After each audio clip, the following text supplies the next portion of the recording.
शेतकऱ्यांसाठी उपाययोजना करा अन्यथा आत्महत्या वाढतील. आमदार कैलास पाटील यांनी भीती व्यक्त केली आहे. पक्ष फोडाफोडीतून वेळ असल्यास शेतकऱ्यांकडे लक्ष द्या. आमदार कैलास पाटील यांनी सरकारवरती हल्लाबोल केलाय. धाराशिव कळंब विधानसभा मतदारसंघाचे आमदार कैलास पाटील यांनी एक महत्त्वाचं वक्तव्य केलंय.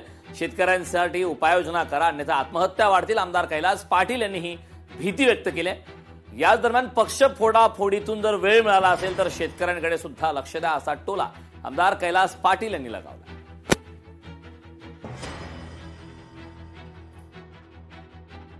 सरकारनं आता तरी शेतकऱ्याला मानसिक आणि आर्थिक आधाराची गरज आहे. शेतकऱ्यांना तुम्हाला जर बाकीच्या सगळ्या गोष्टीतून वेळ मिळाला असेल, सरकारला मला सांगणं आहे, राज्यकर्त्यांना सांगणं आहे की पक्ष फोडाफोडी, त्याला फोड त्याला फोड, तिथे बोली लाव, ह्या सगळ्यातून कुठे वेळ जर थोडा असला तर आमच्या शेतकऱ्यांकडे पण लक्ष द्या. शेतकऱ्यांना पुढचं मरण दिसायला लागले. आज आपण बघतोय हे आजचं उद्याचं मरण आहे.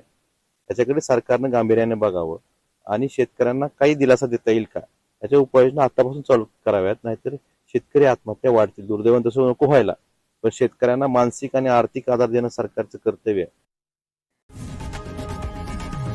लोकशाही मराठी ऐका, पहा, जागरूक रहा.